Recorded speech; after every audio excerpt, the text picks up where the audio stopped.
Hi everyone, this is Mrs. Mosier. I'm one of the 8th grade reading teachers at Myers. On Monday, you were read a short story called The Fan Club by Mrs. Kubler. Today we're going to do something very similar called The Stolen Party by Liliana Hecker. You're going to hear the story about a young girl named Rosura who goes to a birthday party. You're going to hear the story once. Then the expectation is to go back into the story and you'll find embedded highlighted questions. So they look like this. Okay, they're highlighted in that yellow color. Once you have heard the story, you're going to go back in, reread the story, and be asked to pull out some text evidence, highlight some things in the text, and answer some questions. It's to check for understanding while listening and rereading the short story. Repeated reading is a really good strategy to make sure that you comprehend what you're reading. Okay, so sit back, relax, and just listen to the story. Then we'll get to the reference sheet and the questions that you will be expected to answer. Okay, so The Stolen Party by Liliana Hecker. As soon as she arrived, she went straight to the kitchen to see if the monkey was there. It was. What a relief. She wouldn't have liked to admit that her mother had been right. Monkeys at a birthday? Her mother had sneered. Get away with you, believing any nonsense you're told. She was cross, but not because of the monkey, the girl thought. It's just because of the party. I don't like you going, she told her mother. It's a rich people's party. Rich people go to heaven too, said the girl who studied religion at school. Get away with heaven, said the mother. I'm going because I've been invited, she said, and I've been invited because Luciana is my friend. So there.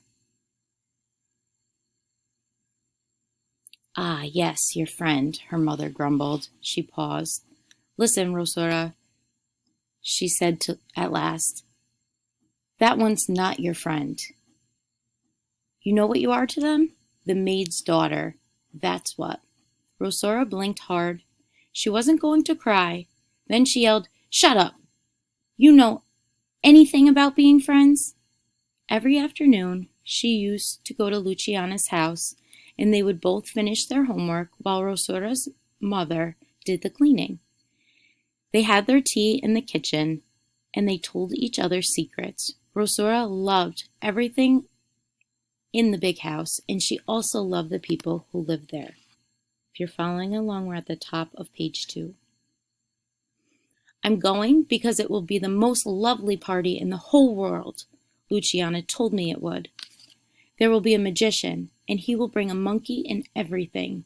The mother swung around to take a good look at her child and pompously put her hands on her hips. Monkeys at a birthday? She said. Get away with you, believing any nonsense you're told. Rosura was deeply offended. She thought it unfair of her mother to accuse other people of being liars simply because they were rich. Rosura wanted to be rich, of course. If one day she managed to live in a beautiful place, would her mother stop loving her? She felt very sad. She wanted to go to that party more than anything else in the world. I'll die if I don't go, she whispered, almost without moving her lips. And she wasn't sure whether she had been heard, but the morning of the party she discovered that her mother had starched her Christmas dress, and in the afternoon, after washing her hair, her mother rinsed it in apple vinegar so that it would be all nice and shiny. Before going out, Rosura admired herself in the mirror with her white dress and glossy hair, and she thought she looked terribly pretty. Senora Inez also seemed to notice. As soon as she saw her, she said, How lovely you look today, Rosura. Rosura gave her a starched skirt a slight toss with her hands and walked into the party with a firm step. She said hello to Luciana and asked about the monkey. Luciana put on a secretive look and whispered into Rosura's ear, He's in the kitchen, but don't tell anyone because it's a surprise. We are now at the top of page 3. Rosura wanted to make sure. Carefully, she entered the kitchen, and there she saw it, deep in thought, inside its cage. It looked so funny that she stood there for a while, watching it, and later, every so often, she would slip out of the party unseen and go and admire it. Rosaura was the only one allowed into the kitchen.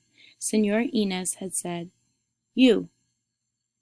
"Yes, but not the others. They're much too boisterous. They might break something."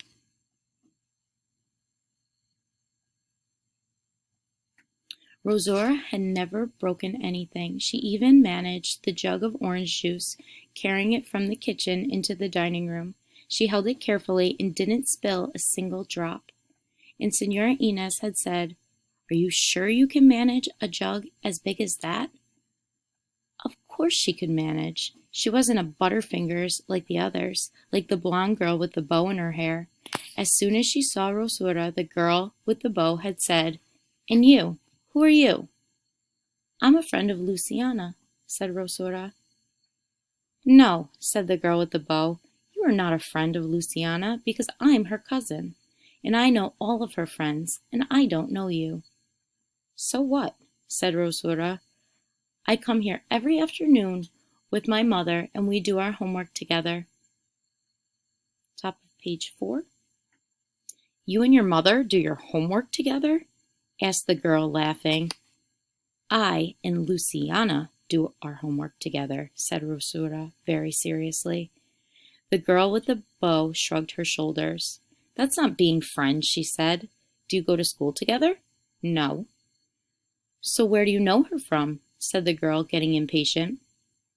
Rosaura remembered her mother's words perfectly. She took a deep breath. "I'm the daughter of the employee," she said.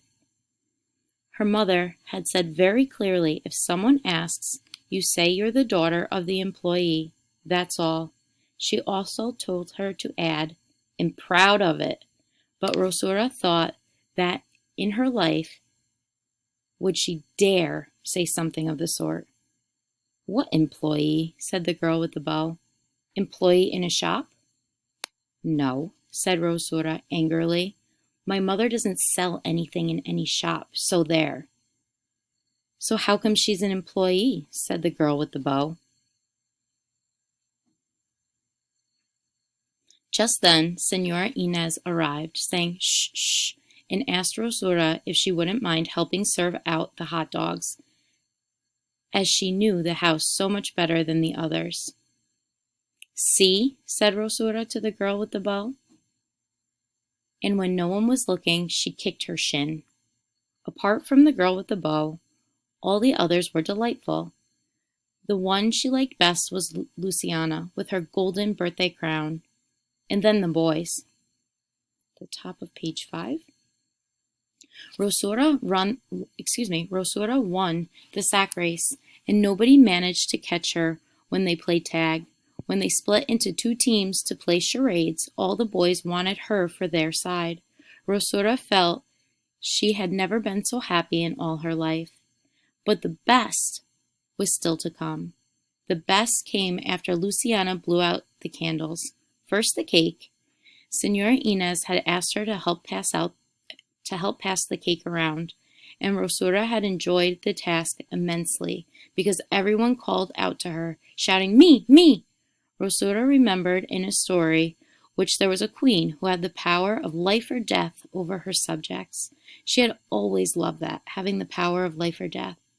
To Luciana and the boys, she gave the largest pieces, and to the girl with the bow, she gave a slice so thin one could see through it.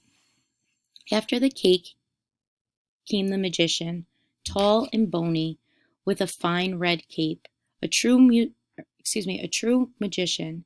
He could untie handkerchiefs by blowing on them and make a chain with links that had no openings. He could guess what cards were pulled out from a pack, and the monkey was his assistant. He called the monkey partner. "Let's see here, partner," he would say. "Turn over a card." "And don't run away, partner. Time to work now." The final trick was wonderful. One of the children had to hold the monkey in his arms, and the magician said he would make him disappear. "What, the boy?" they all shouted. "No, the monkey," shouted back the magician. Rosora thought that this was truly the most amusing party in the whole world. Top of page 6. The magician asked a small fat boy to come and help, but the small fat boy got frightened almost at once and dropped the monkey on the floor. The magician picked him up carefully, whispered something in his ear, and the monkey nodded almost as if he understood. "You mustn't be so unmanly, my friend," the magician said to the fat boy. "What's unmanly?" said the fat boy. The magician turned around as if to look for spies. "A sissy," said the magician. "Go sit down." Then he stared at all the faces one by one. Rosora felt her heart tremble. "You, with the Spanish eyes," said the magician, and everybody saw he was pointing at her. She wasn't afraid, neither holding the monkey, nor when the magician made him vanish, not even when at the end the magician flung his red cape over Rosora's head and uttered a few magic words, and the monkey reappeared, chattering happily, in her arms.